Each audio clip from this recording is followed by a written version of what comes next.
Sean bienvenidos todos mis hermanos que nos miran a través de la plataforma de Holan 7 International, también a través de las redes sociales. Bienvenidos a su programa Pilares de la Verdad. El día de hoy vamos a continuar estudiando la serie que tenemos temas pendientes, como es la serie Daniel, un libro para nuestros días. Y el tema que nos toca hoy estudiar es el capítulo 8 de Daniel, un capítulo muy interesante, un capítulo muy importante, principalmente para nosotros los adventistas del séptimo día. Este capítulo tiene un gran significado para nosotros. Lo vamos a dividir este capítulo en 4 partes, ¿verdad? Y el tema 8, que es el que vamos a desarrollar hoy, vamos a estudiar la primera parte y se llama Identificando los Poderes. Primeramente, para iniciar este tema, de la primera parte de Daniel 8, Identificando los Poderes, vamos a pedirle a Dios, a través de su Santo Espíritu, que nos dé la bendición. Vamos a orar.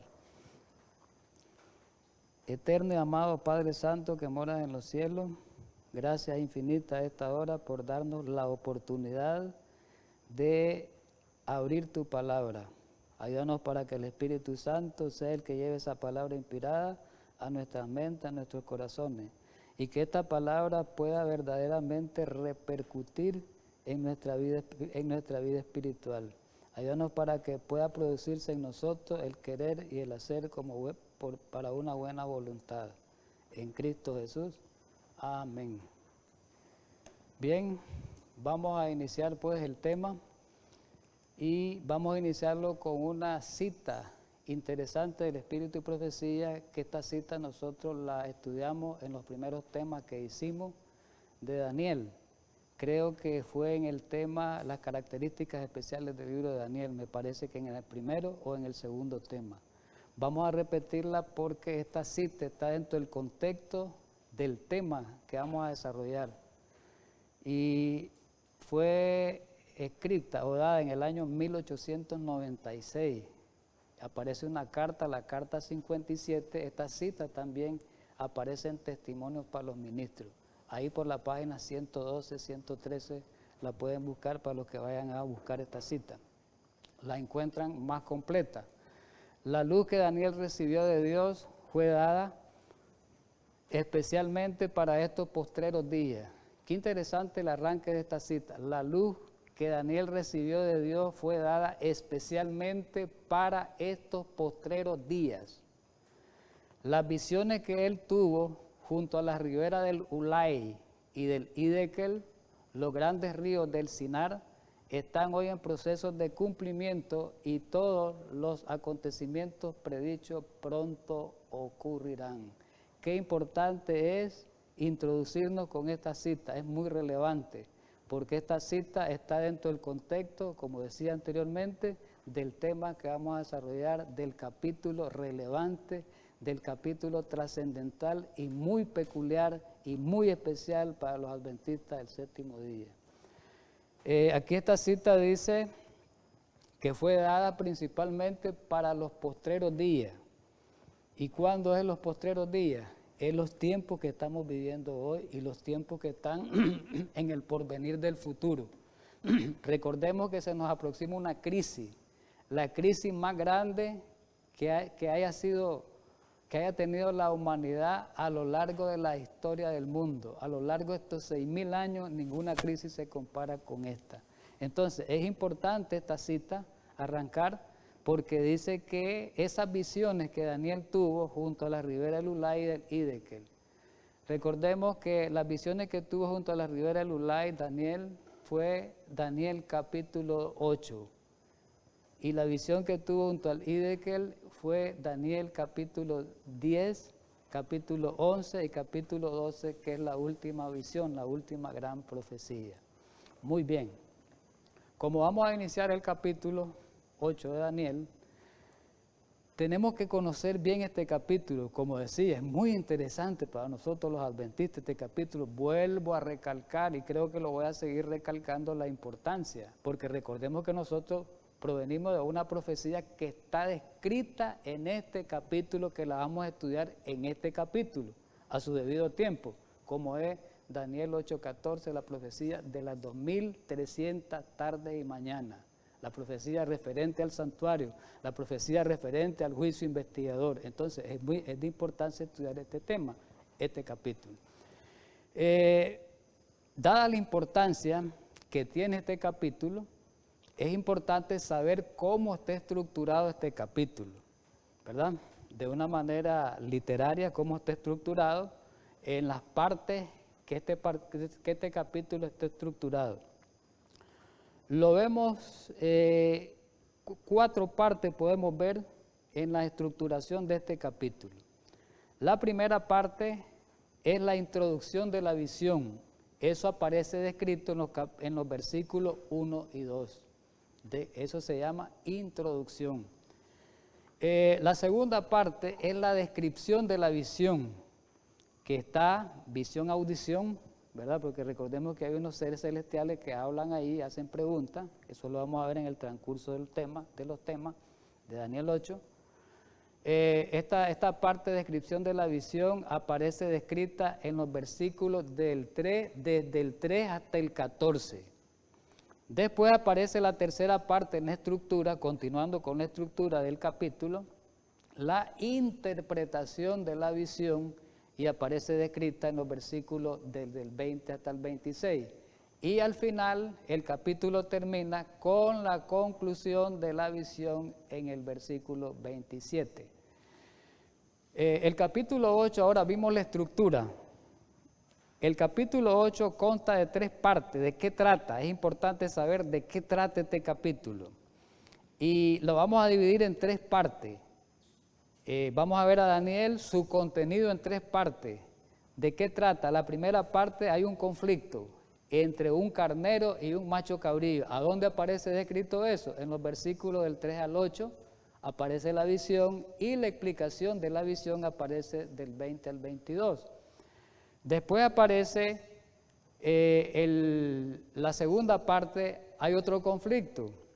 Nada más que este conflicto se desarrolla entre el cuerno pequeño contra el pueblo de Dios y contra las fuerzas del cielo. Versículos del 9 al 12 y del 23 al 25. Luego después aparece la purificación del santuario, que es la profecía de las 2300 tardes y mañanas descrita en el versículo 14. Continuando con el estudio de Daniel. Para que podamos entender este capítulo 8, tenemos que recurrir a otros 2 capítulos. La otra vez que hicimos el estudio en los capítulos anteriores, decíamos que las visiones o las profecías del capítulo 2 y 7 son la base para entender las otras visiones o las otras profecías del resto del capítulo de Daniel. Quiere decir que el capítulo 2 y el capítulo 7 son la base para entender las otras profecías del capítulo 8, del capítulo 9, del capítulo 10, 11 y 12. Entonces significa que hay un paralelismo. Hay un paralelismo que podemos notar nosotros ahí en la imagen, en la pantalla, a través de esas láminas, de esa gráfica que aparece en Daniel 2, descrita la estatua metálica, y aparece Daniel 7, las 4 bestias proféticas. Si nosotros vemos ahí en la imagen, podemos ver de que Babilonia en Daniel 2 está representada por la cabeza de oro, y Babilonia en Daniel 7 por la bestia, por el león con alas de águila, una bestia, ¿verdad? Los medo-persas están representados, como lo miramos en la imagen, en la estatua, a través de la plata, el metal plata, los pechos y los brazos. Y tenemos representado en Daniel 7 a través de una bestia que es el oso, carnívoro, ¿verdad? Que tiene 3 costillas, que dicho sea de paso se alzaba de un lado más que otro.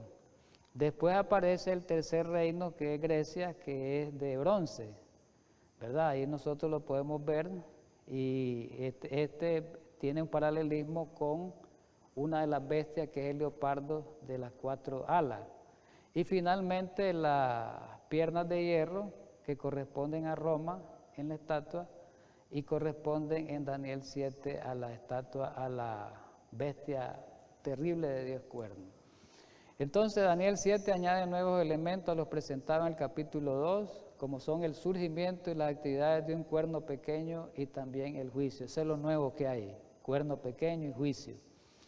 El capítulo 8 es la continuación del 7. Si nosotros lo vemos, al entrar en el capítulo 8, vamos a leer el último pasaje, el versículo 7 para conectarlo, lo vamos a leer en la Biblia. Y dice el capítulo, al entrar en el capítulo 8, dice el último versículo, el versículo 7, que el 28, dice que Daniel estaba turbado y preocupado por los acontecimientos del capítulo. Vamos a leer el versículo 28 del capítulo 7, que es el último de ese capítulo. Aquí fue el fin de su palabra. En cuanto a mí, Daniel, mis pensamientos me turbaron y mi rostro se desmudó, pero guardé el asunto en mi corazón. Pregunta, estamos en el último versículo de Daniel 7. ¿Qué acontecimientos preocuparon y asombraron a Daniel? ¿Por qué Daniel estaba turbado? Quiere decir, ¿por qué el rostro de Daniel se desmudó? ¿Por qué Daniel estaba preocupado? ¿Por qué Daniel estaba asombrado? Bueno, hay dos razones. La grande blasfemia del cuerno pequeño contra Dios, que las estudiamos en el capítulo 7, tal vez recuerdan los hermanos que miraban. Los otros temas, y también aparece la persecución y el quebrantamiento de los santos por 1260 años. Esos temas ya los estudiamos. Solamente estamos entrando en esta parte para entrar al primer pasaje del capítulo 8. Entramos ya al capítulo 8. Eso fue relevante para que miremos la conexión que hay entre el 7 y el 8. Daniel 8.1 empezamos en la introducción. En el año tercero del reinado del rey Belsasar me apareció una visión a mí, Daniel, después de aquella que me había aparecido antes. Es importante esto, hermano, porque dice que en el año tercero del reinado de Belsasar. ¿En qué año fue el año tercero? Dice la cronología bíblica que fue el año 548 antes de Cristo. 548 antes de Cristo fue. Quiere decir de que esta visión se dio 2 años después de la de Daniel 7, que fue en el año 550. Es importante, al introducirnos en este estudio, es importante tener en cuenta lo que voy a decir ahorita. La visión del capítulo 8 comienza con la presentación de 2 animales, un carnero y un macho cabrillo. Eso es importante. ¿Y qué es lo importante de estos 2 animales? Que estos 2 animales no son bestias como las del capítulo 7, eran unas bestias carnívoras, eran unas bestias salvajes, eran unas bestias asesinas. Estos animales, 2 animales, como son el carnero y el macho cabrillo, son animales limpios y son animales domésticos, no son animales feroces. Y estos animales, datos muy relevantes, se presentaban para el sacrificio en el antiguo santuario terrenal. Ese es un punto interesante. Ahora, el carnero y el macho cabrío, como decía anteriormente, son animales domésticos en comparación con las bestias salvajes del capítulo 7. El carnero y el macho cabrío se sacrificaban en el servicio diario, pero también en el día de la expiación. Ahí nosotros podemos ver en la imagen, en la pantalla, Levítico 16, el versículo 5. Ahí aparece descrito el versículo 5 y 7, pero vamos a leer el 5. Dice que ese día, el día de la expiación, versículo 5, y de la congregación de los hijos de Israel, tomará 2 machos cabríos para expiación y un carnero para holocausto. Ahí aparecen, fijémonos bien, fíjense bien, hermanos, 2 machos cabríos y un carnero, que son los 2 animales descritos en la visión de Daniel 8. ¿Qué significa esto? ¿Por qué utilizó Dios estos 2 animales en la visión de Daniel 8 y por qué utilizó bestias salvajes en las de Daniel 7? Es importante ver eso. Tal vez muchos no hemos entendido ni hemos tomado en cuenta ese dato, ese es importante. Es sencillo. El cambio de símbolos, ¿por qué ese cambio de símbolo? Bueno, es que estos animales nos recuerdan el día de la expiación, nos recuerdan el santuario. Quiere decir que este capítulo 8 es interesante porque nos va a hablar de la restauración del santuario, no terrenal, sino el celestial. Es importante. Entonces estamos entrando a un capítulo de importancia. Es de ahí que decíamos la profecía de las 2300 tardes tiene que ver con el santuario. Muy bien, todo eso era introductorio. Vamos a la visión. Descripción de la visión, Daniel 8, versículos del 2 al 3. Vamos a comenzar a describir la visión. Vi en visión y cuando la vi, yo estaba en Susa, que es la capital del reino en la provincia de Elam. Vi pues en visión, versículo 2, ¿verdad? Estando junto al río Ulai, versículo 3. Alcé los ojos y miré, y he aquí un carnero que estaba delante del río y tenía 2 cuernos. Y aunque los cuernos eran altos, uno era más alto que el otro, y el más alto creció después. Es importante esta descripción de este animal, ¿verdad? De este animal. Primeramente, el carnero comienza a describirlo en estos pasajes. ¿Qué poder simboliza? Recordemos que en profecía un animal, una bestia, simboliza un poder, un reino. Nosotros sabemos, ¿verdad?, a través de los estudios proféticos que hemos tenido, ese es el significado base que nosotros tenemos para interpretar los símbolos de una bestia, de un animal.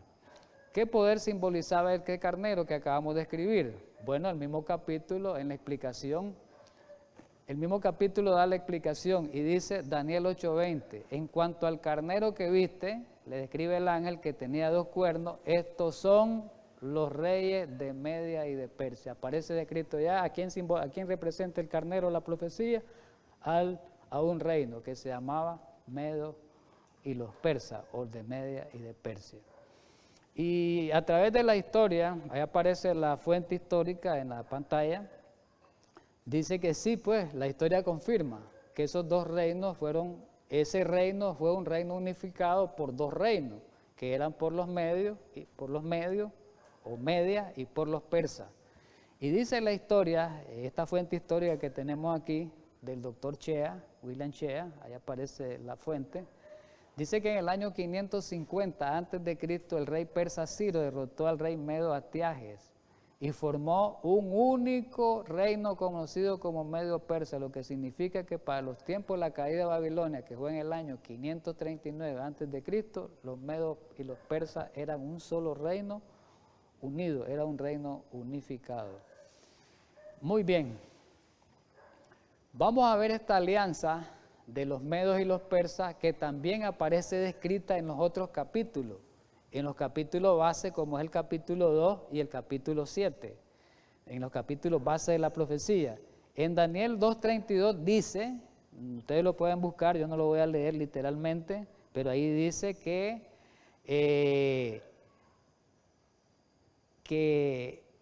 era simbolizada esta alianza por el pecho y por los brazos de plata, ¿verdad?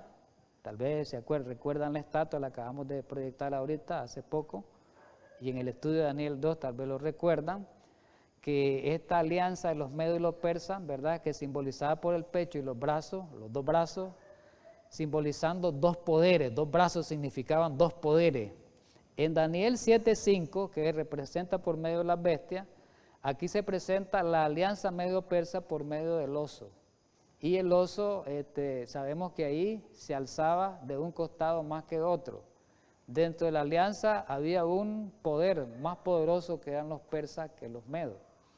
En detalle, vamos con Daniel 8, que acabamos de describir.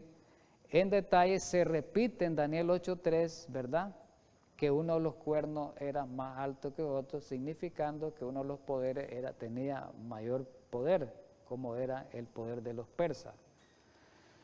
Vamos con Daniel 8:4, siguiendo consecutivamente el estudio del libro de Daniel.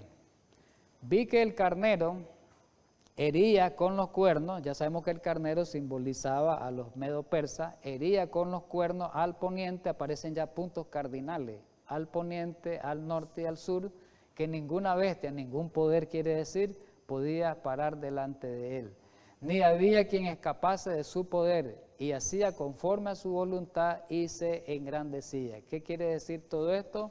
Aquí aparece en el versículo 4 descrito cómo el poder de los medo-persas se desarrolló, cómo el poder de los medo-persas en su tiempo, en su momento, fue una fuerza fue una fuerza potente, ¿verdad? Que sometió a los pueblos que se enfrentaban a él, subyugó casi a todas las naciones de su tiempo. Y aparecen descritas, como lo vemos ahí, a través de 3 puntos cardinales: el poniente significa el oeste. Otro punto cardinal es el norte y es el sur. Dice que en ninguno de esos puntos cardinales, ninguna bestia, quiere decir, ninguna nación se le pudo oponer o pudo resistir a este poder de los medos y los persas. Y ahí aparecen tres lados, tres puntos cardinales. Dice que en el oeste, el poniente, a Babilonia lo sometió en el año 539, ustedes pueden ver ahí en la imagen.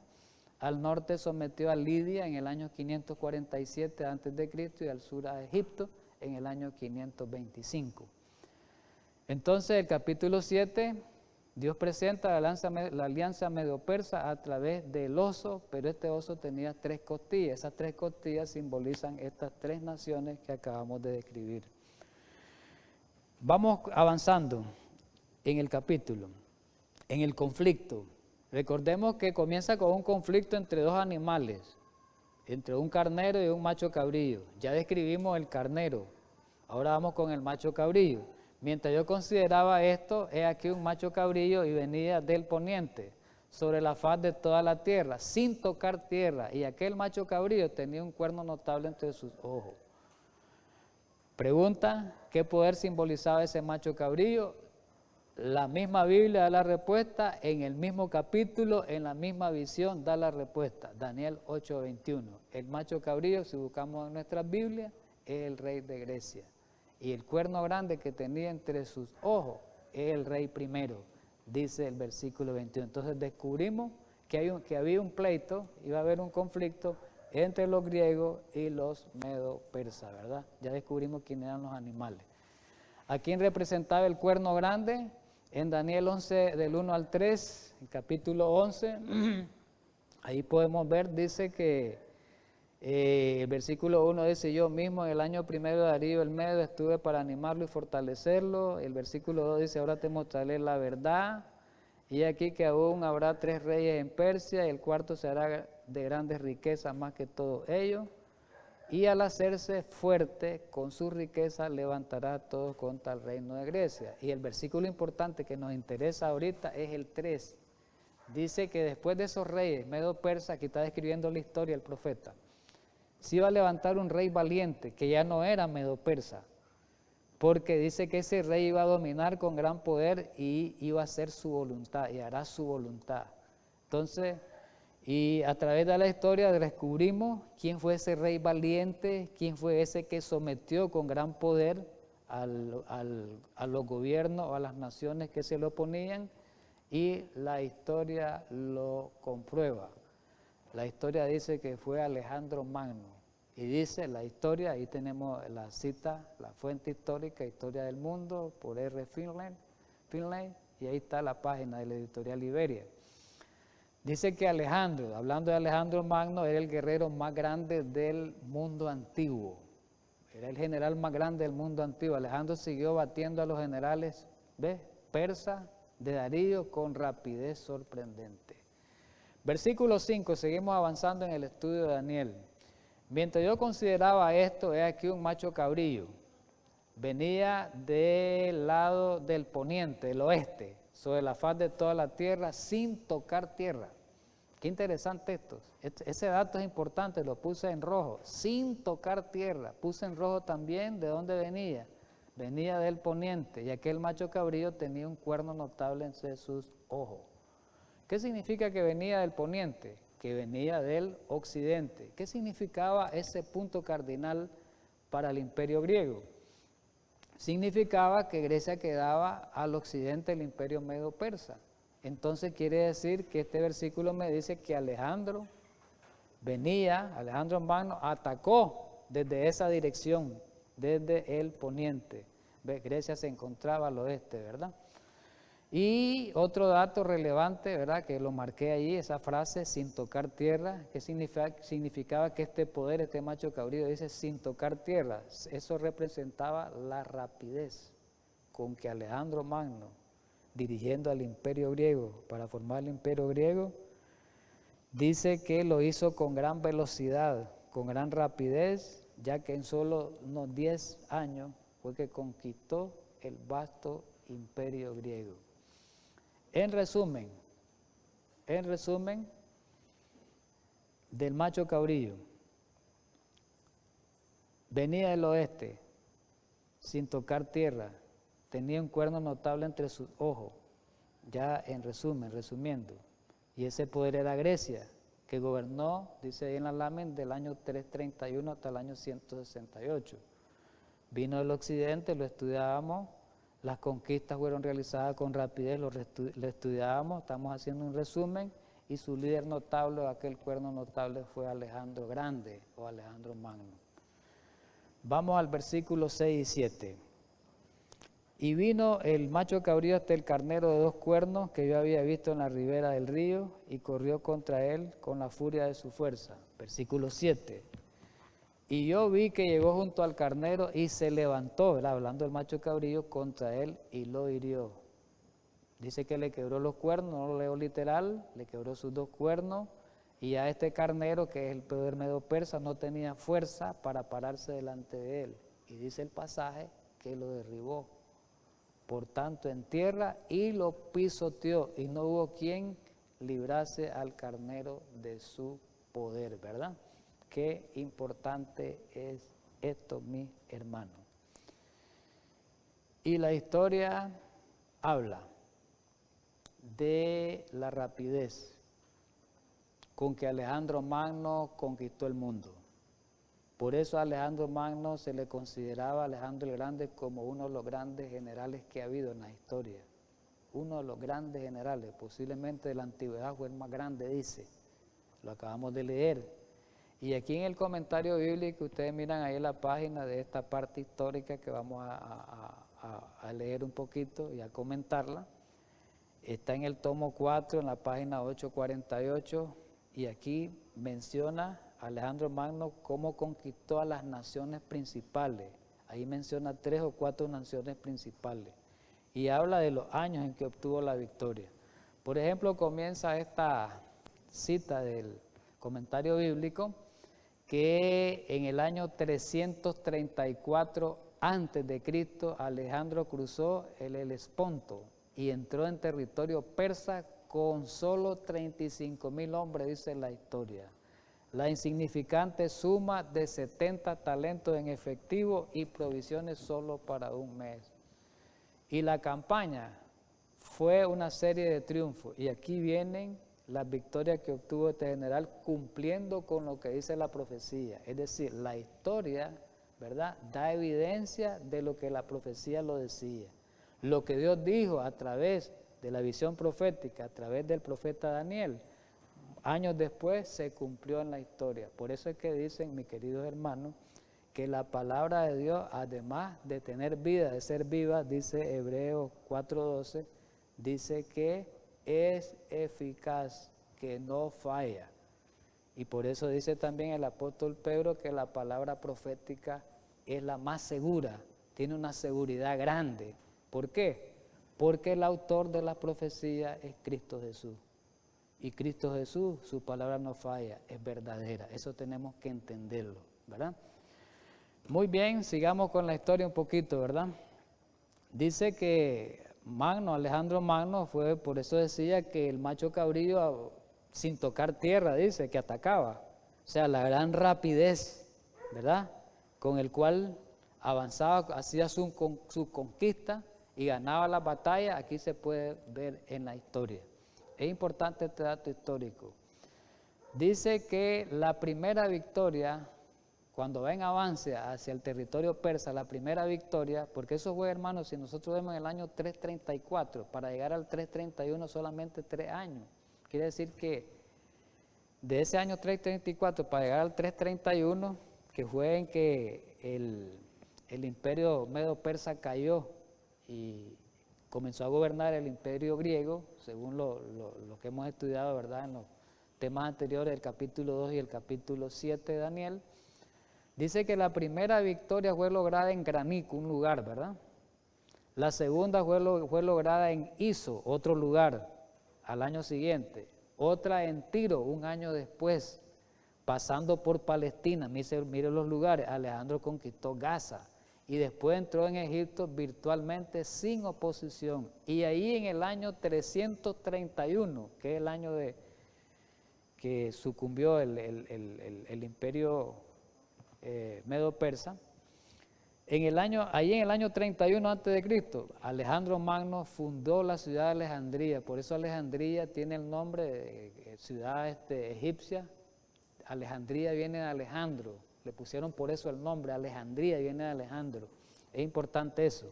Se declaró a sí mismo sucesor, Alejandro Magno, de los faraones, y sus tropas lo aclamaron como un dios, Alejandro Magno. Cuando nuevamente ese año emprendió la marcha, dirigió su ejército hacia Mesopotamia, el corazón del imperio persa. Los persas le hicieron frente. Esta fue la batalla decisiva, la famosa batalla de Arbela. Eso hay que estudiarlo, el dato histórico que es muy importante, esa batalla de Arbela.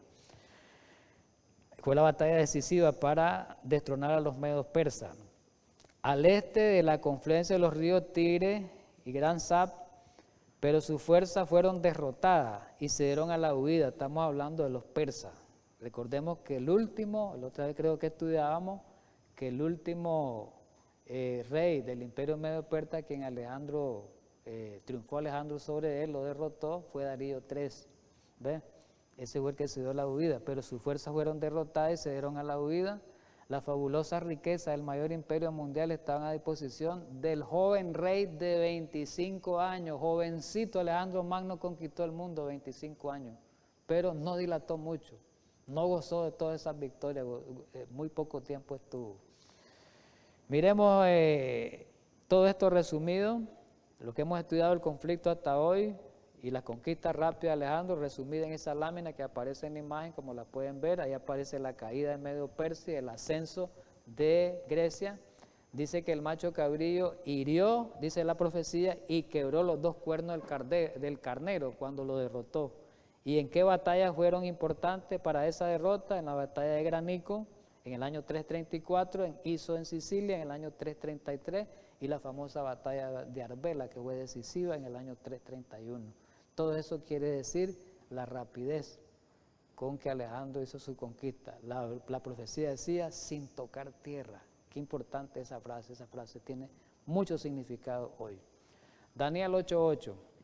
El macho cabrío se engrandeció sobremanera, pero estando en su mayor fuerza aquel gran cuerno, que era Alejandro, fue quebrado y en su lugar salieron otros 4 cuernos notables hacia los 4 vientos del cielo. En Daniel 11:3 al 4, que leímos hace poco, nos va a ayudar también bastante, que menciona ese capítulo, que es verdad, que ese rey valiente, en el versículo 3 dice, se levantará un rey valiente, diciendo que era el cuerno primero, descrito en el capítulo 8. Ese rey valiente que aparece descrito en el versículo 3 de Daniel 11, ya sabemos que representaba a Alejandro. Pero el versículo 4 dice, de este rey valiente, pero cuando se haya levantado Alejandro, el rey valiente, su reino será quebrantado y repartido hacia los 4 vientos del cielo, no a sus descendientes, ni según el dominio con el, no a sus descendientes, ni según el dominio con el que dominó, porque su reino será arrancado y será para otro fuera de ellos. ¿Qué significan estos pasajes? Bueno, que la profecía predijo, ¿verdad?, que Alejandro Magno iba a caer, pero no derrotado por otro poder, sino cuando él murió a la edad de 33 años, el gran caudillo murió y no dejó descendencia, no dejó herencia a sus hijos. El reino no se le heredó a hijos, sino que los generales de su ejército, se dividieron entre ellos los territorios. Ahí aparecen descritos en la imagen los años, ¿verdad? Lisímaco se tomó Tracia, fue en el año 311 a 284 a.C. Casandro se hizo cargo de Macedonia del 311 en la repartición al 168 a.C. Seleuco fue en Siria, perteneció el año 301 hasta el año 365 a.C. y Ptolomeo en Egipto del año 311 11 hasta el año 30 antes de Cristo. Vamos al versículo 9. Muy importante el 9. Dice el 9, y de uno de ellos, es importante esta parte, esta es una parte importante que vamos a estudiar porque aquí es donde ha habido problemas en la interpretación de este capítulo. Cuando se va a identificar al cuerno pequeño, entonces ahí la interpretación preterista da un significado errado de a quien identifica mal al cuerno pequeño debido a la mala interpretación de estos pasajes que nosotros vamos a estudiar. Y de estos pasajes, principalmente el 8 y el 9. Y de uno de ellos salió un cuerno pequeño que creció mucho al sur y al oriente y hacia la tierra gloriosa. Y aquí hago el comentario yo, donde dice: algunos intérpretes enseñan que el cuerno pequeño salió de uno de los 4 cuernos de la subdivisión del imperio griego. Pero estudiando muy detenidamente este pasaje que acabamos de leer ahorita, nos damos cuenta que esa interpretación es incorrecta. Lástima que no podemos hacer un estudio, ¿verdad?, más desarrollado aquí sobre eso, pero sí vamos a dar pauta, pues, para que ustedes miren que esa interpretación, ¿verdad?, es incorrecta, de una manera sencilla. Aquí la vamos a describir. Y miremos bien, para entender esto tenemos que conectar el pasaje 8 y 9 de Daniel 8 consecutivamente, leerlos consecutivamente. Y el macho cabrío se engrandeció sobremanera, pero estando, ya sabemos quién es el macho cabrillo, ¿verdad? Pero estando en su mayor fuerza, que es el imperio griego, aquel gran cuerno fue quebrado y en su lugar salieron otros 4 cuernos notables hacia los 4 vientos del cielo. Subrayo esa última parte donde dice las últimas frases de ese capítulo, donde dice hacia los 4 vientos del cielo. Y conecto esta última parte con las primeras frases del versículo 9, dice: y de uno de ellos salió un cuerno pequeño. Estas dos cosas, las últimas frases del versículo 8 y las primeras frases del versículo 9, las conectamos y las vamos a leer consecutivamente para que le demos el significado correcto a la identificación, ¿verdad?, de ese cuerno pequeño. ¿Quién es? Muy bien. Hemos venido estudiando que Alejandro Magno, estando en su mayor poderío, murió y no heredó el reino. Pero los 4 generales se disputaron el reino, pelearon entre ellos, ¿verdad? Al final quedan 2. Ya sabemos, hemos estudiado en otras partes, ¿verdad?, en otros temas, que quedaron nada más los descendientes de Seleuco, denominados los Seleucidas, y los descendientes de Egipto, que eran los Ptolomeos, ¿verdad? O los Ptolomeos, ¿verdad?, que representaban a Egipto. Entonces, ahí dice el verso 8, si lo leemos, que y en su lugar, cuando se quebró aquel macho cabrillo, aquel cuerno se quebró, ¿verdad? Cuando el macho cabrillo se engrandeció en su manera y ese cuerno grande representando a Alejandro fue quebrado, o sea, cuando Alejandro muere, dice que salieron los otros 4 cuernos hacia los 4 vientos.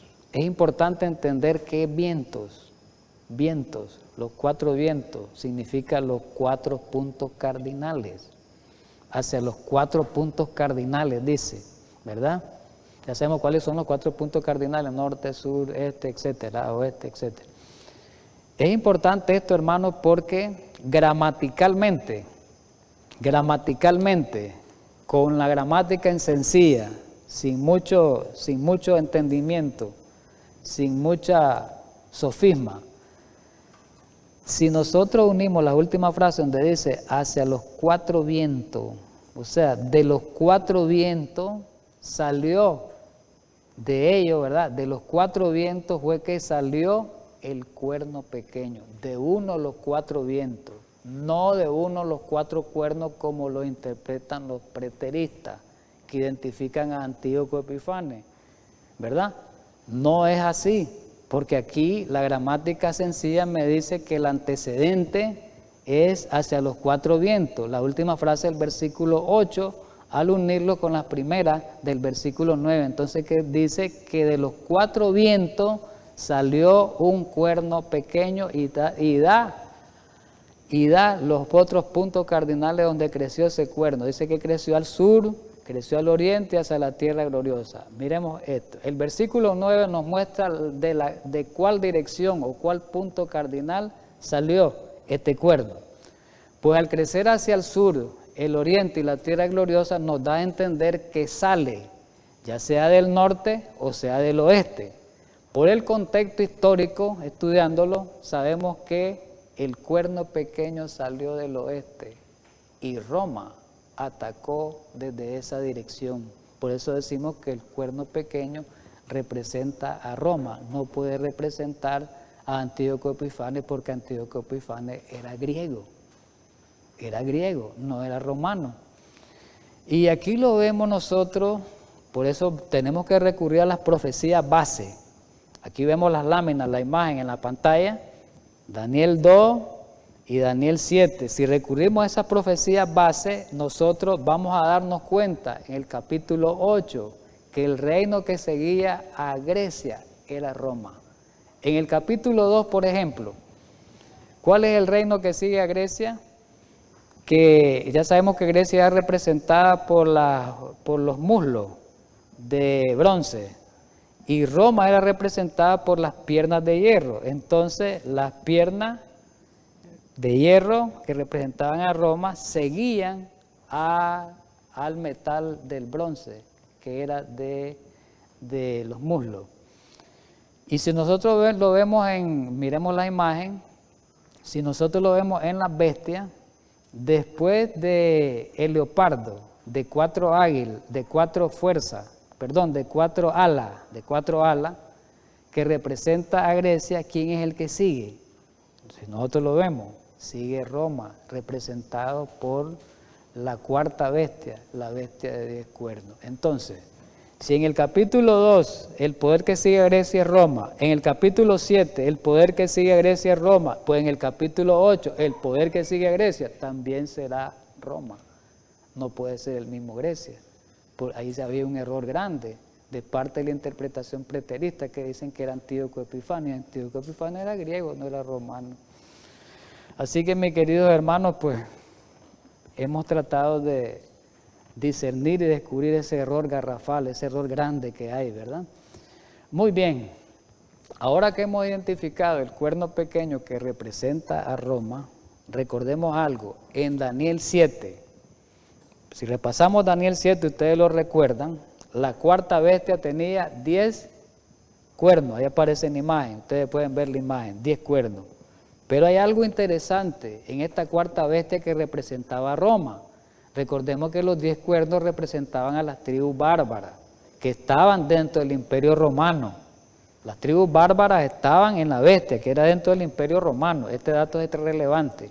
Pero recordemos que en medio de esos 10 cuernos salió un cuerno pequeño diferente a ellos, que tuvo que botar a otros 3 cuernos. Y nosotros vemos ahora en Daniel 8, vemos algo relevante, que en la profecía de Daniel 7, la cuarta bestia representa al imperio romano, importante, y el cuerno pequeño representaba al papado. Entonces, en la misma bestia, ustedes pueden ver la imagen, en la misma bestia, ¿verdad? En la misma bestia están los 10 cuernos y aparece el cuerno pequeño. En la misma bestia está el cuerno pequeño que representa al papado y está la bestia que representa a Roma. Quiere decir que el cuerno pequeño que está incrustado en la bestia pertenece a Roma, es de Roma. Entonces quiere decir que el papado es romano, tiene una consecutividad romana. Quiere decir que el papado nace de Roma. Eso quiere decir porque estaba en la misma bestia. Es importante ver ese detalle, hermano. Entonces, ¿qué quiere decir todo esto? Que en el capítulo 8 de Daniel, tanto el imperio romano secular o imperial como el papado representan al cuerno pequeño, ¿verdad? Entonces, ¿qué quiere decir esto? Y la historia lo confirma. Vamos a confirmarlo con algunas fuentes históricas donde dice que en realidad la Iglesia Católica era la continuación del Imperio Romano. Y es verdad, porque recordemos que ahora la Iglesia Católica, los católicos se autodenominan. ¿Qué es lo primero que dicen? Nosotros somos católicos, dicen ellos. Católico significa universal, pero dicen ellos que somos apostólicos y romanos. ¿Por qué apostólicos se autodenominan? Porque dice que proceden de los apóstoles, una gran mentira. Que son romanos es verdad, porque proceden de Roma, ahí no dicen mentira, pero dicen la gran mentira que son apostólicos, pero sí son romanos, porque su origen viene de Roma, viene del paganismo romano. Es importante eso. Vamos a ver algunos asuntos históricos. Por ejemplo, aquí aparece en la imagen el testimonio, algunos testimonios de los historiadores. Por ejemplo, este Alexander Fleco aparece ahí en la historia de la iglesia medieval, en la página 148 y 149 podemos ver esa fuente, esa primera cita, y dice algo de relevante, la pueden leer ustedes. La Iglesia Católica no era más que el Imperio Romano bautizado. Importante eso, sigo leyendo para el comentario. El oficio del César fue perpetuado en el oficio del Papa. A ver, este dato es relevante. La Iglesia Católica dice no es más que el Imperio Romano bautizado. Recordemos algo. ¿Qué sucedió cuando Constantino se convirtió? Recordemos que Constantino, el rey, el emperador más bien, romano, se convirtió al cristianismo, ¿verdad? Sabemos de una manera mentirosa, ¿verdad? Que de ahí viene el origen de la apostasía, se convirtió. ¿Qué quiere decir? Que el mismo jefe del Imperio Romano pasó a ser el mismo jefe de esta nueva religión, de esta nueva iglesia. Pasó a ocupar el título de pontífice antiguo del emperador romano, pasa a ocupar el título de pontífice de la religión, del nuevo poder religioso, que ahora es el papado. Lo que pasó ahí fue nada más una transformación nada más, ¿verdad? Nada más, no hubo, digamos, un cambio. Vamos a leer otra fuente histórica. La Iglesia Católica solapadamente, y es verdad que así lo hizo, tomó el lugar del Imperio Romano Mundial, claro que sí. Y en verdad es su continuación, eso es verídico, lo hemos venido diciendo. Por eso en la bestia de Apocalipsis, en la bestia de Daniel 7, la cuarta bestia que representa a Roma, la bestia espantosa, tiene los 10 cuernos y ahí tiene incrustado el cuerno pequeño, pertenece a la misma Roma. Entonces el cuerno pequeño es romano, es la misma Roma, es la misma poder romano imperial disfrazado con un manto religioso. Ahora Roma está disfrazada de una manera religiosa, es lo mismo. El mismo poder ahora con un característico carácter religioso. Sigo leyendo. El imperio no ha perecido. Todo el mundo dice, ¿terminó el imperio romano? Sí, la parte de los Césares, digamos, imperial, sí, pero ahora se fue transformado de otra manera, porque aquí lo dice la cita. El imperio no ha perecido, sino que se ha realizado una transformación. Ahora el pontífice antiguo pasa a ser el pontífice actual. El rey, el emperador actual, o ¿cómo le llamamos? Los Césares, pues antes, o emperadores o Césares, ahora el emperador en la Iglesia Católica, que es el papado. El título es el mismo, tiene, las funciones son las mismas, ¿verdad? No ha cambiado, lo único que ha habido es una transformación. Sigamos con el testimonio histórico. Una nueva Roma, el papado es una nueva Roma. Se apropió del esplendor externo que pertenecía a los Césares, ¿ves? Tomó todas las facultades, todas las atribuciones, nada más que la cobijó con un manto religioso. Y ese es un engaño grande, porque no disciernen. La comunidad católica, la comunidad mundial no discierne esto, ¿verdad? Bueno, como no estudian la historia, en que le estudien el que ya pertenece a esa religión, pues como esto no lo miran como salvación, como que no les interesa, pues lo miran como datos sin detalle. El emperador ya no es, pero el sumo pontífice vive aún. Ahora es el vicario de Cristo, quien ofrece a las tribus del norte la antigua civilización. Sigo con otro escrito que aparece ahí en la imagen. La Roma cristiana es la sucesora legítima de la Roma pagana. Hemos venido diciendo eso. Sucesora, hubo una sucesión nada más. Cristo triunfó y Roma se alistó, dicen ellos, para extender su dominio hasta el mismo cielo. Y Labianca, que era un profesor de historia famoso en la Universidad de Roma, dice lo siguiente: a la sucesión de los Césares, ya sabemos quiénes eran los Césares, los emperadores romanos, los que mandaban, los altos, a la sucesión de los Césares, vino la sucesión de los pontífices en Roma, los papados. Cuando Constantino abandonó Roma, le dio su asiento al pontífice. Y podemos ver en Daniel 8, que los versículos 9 y 10 presentan los movimientos, dice esta fuente histórica, esta fuente erudita más bien. Los versículos 9 y 10 presentaron, ¿verdad?, en el estudio que vimos ahorita, los movimientos del cuerno pequeño sobre un plano horizontal, mientras que los versículos 11 y 12 muestran una dimensión vertical. Voy a explicar eso, lo que indica el cambio de actividad de la Roma pagana papal, correcto. El versículo 9 de Daniel y 10, ¿verdad?, si nosotros tomamos el libro de Daniel y lo vemos, no voy a retroceder aquí en el libro, aquí en la Biblia lo voy a ver. Si nosotros vemos el versículo 9, dice, y de uno de ellos salió, 9 de Daniel 8, ¿verdad? Salió un cuerno pequeño, y aparece que creció mucho al sur y al oriente. Y el 10 dice que se engrandeció, vamos a leer, hasta el ejército del cielo, y parte del ejército y las estrellas echó por tierra y las pisoteó. Dice, este escrito erudito, dice que estos dos versículos, el 9 y el 10, presentan los movimientos del cuerno pequeño sobre un plano horizontal. ¿Qué significa plano horizontal? Recordemos que el cuerno pequeño ataca de dos maneras. En el capítulo 8, voy a explicarlo eso, ataca horizontalmente y verticalmente. ¿Qué significa esto? Horizontalmente a través del Imperio Romano, del Imperio Romano de los Césares con la Roma imperial, cuando Roma atacó al pueblo de Dios, ¿verdad? Cuando Roma sometió al pueblo de Dios, de esa manera lo atacó, ¿verdad? Persiguiéndolo, tratando de destruirle la religión, tratando de obstruir la religión, ¿verdad?, en ese tiempo de la iglesia primitiva y de los sucesores de la iglesia primitiva.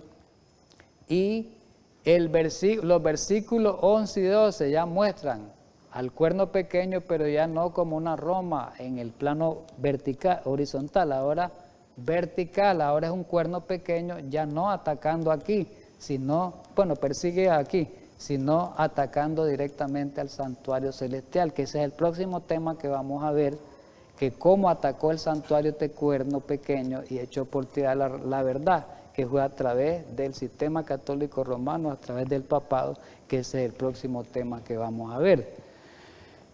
Aquí tenemos, ¿verdad?, en Daniel 8, 9, ya vamos terminando, de uno de ellos salió un cuerno pequeño que creció mucho al sur, voy a repetir el pasaje, al oriente, hacia la tierra gloriosa. Vamos a ver qué significa que creció mucho al sur. Quiere decir que al sur quedaba Egipto. Quiere decir que este cuerno, Roma, en ese tiempo, Roma imperial, conquistó, ¿verdad?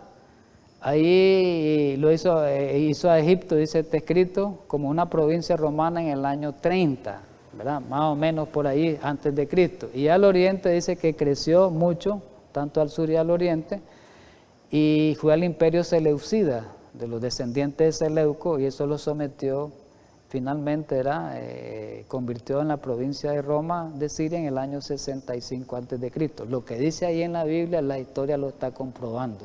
Eso es lo que estoy poniendo. Y al final habla de la tierra gloriosa, que es Jerusalén, que la fue sometida por el Imperio Romano en el año 63 a.C.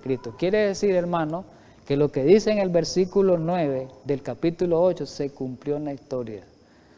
Dice que crecía mucho al sur, fue cierto, con Egipto, lo sometió en el año 30 y lo tuvo un protectorado virtual desde el año 168, al oriente también, dice que el imperio seleucida, también el año 65 fue finalmente, y finalmente a Israel, pues, a la tierra de Palestina, que fue el que lo sometió en el año 63 a.C. Quiere decir que cuando Cristo llegó, y eso es cierto, la historia lo dice y la Biblia lo dice, cuando Cristo llegó, el imperio que estaba era el romano, y es verdad, porque el romano comenzó desde el año 63, y Cristo murió en el año 31, Cristo existió en el año 27, entonces quiere decir que cuando Cristo vino, el imperio romano es el que estaba vigente. Entonces la Biblia, la historia y la Biblia no se contradicen, la historia no puede contradecir la palabra de Dios.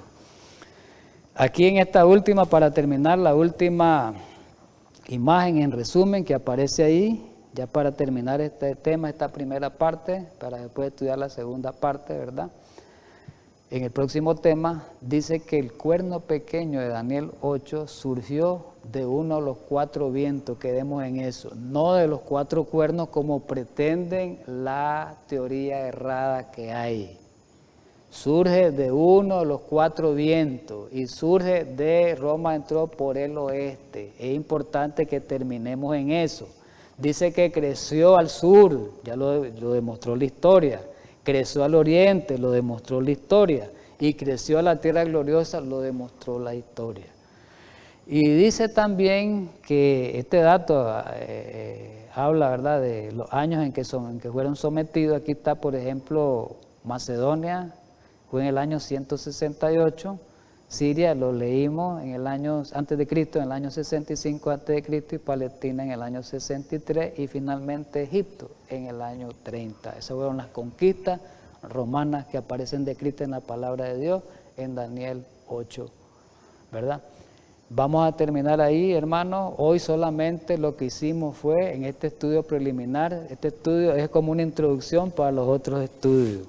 Este estudio nos va a ayudar a entender los otros estudios, porque aquí identificamos primeramente los poderes que están representados por animales, como era el carnero, descubrimos el macho cabrillo y descubrimos quién era el cuerno pequeño. En el próximo tema vamos a estudiar las actividades del cuerno pequeño, y ahí vamos a ver cómo este cuerno pequeño en su fase papal, cómo ataca el santuario y echa por tierra la verdad. Muy importante, los invito a los hermanos que nos están viendo que se preparen para este tema porque es de importancia. Y estos 4 capítulos, estos 4, sí, podemos decir, estos 4 estudios que vamos a tener de Daniel, del capítulo 8, es importante. Los invito para que sintonicen, para que nos miren, porque llevan una consecutividad. Después del capítulo 3 vamos a ir hablando de la profecía de las 2300 tardes de mañana. Así que, hermanos, los invito, 3 y 4.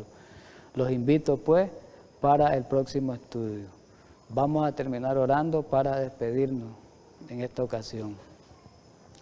Querido amante Padre Celestial, gracias por habernos dado la oportunidad de haber estudiado esta parte importante de la profecía, esta introducción de este capítulo tan relevante y tan importante para los adventistas, para nosotros, el pueblo de Dios de este último tiempo. Gracias por darnos esas revelaciones especiales, Señor. En Cristo Jesús. Amén.